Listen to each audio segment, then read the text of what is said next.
Hi everyone, welcome to the YouTube channel. In this video, we will see how to download YouTube videos at high quality.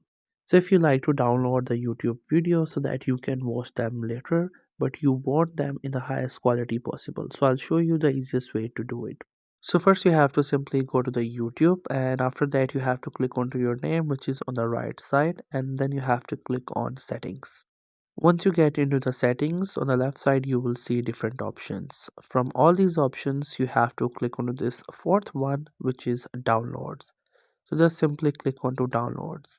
And there you will see this option, which is download quality. Here we have three options: ask each time, standard, which is a 480, and other one is 144p. So here we have technically two options, so you can select any one of these. But if you have the premium account, then you will also get the option for 4K. So if you have the premium account, then there you will see multiple options, but as we don't have the premium, then you will only see these options.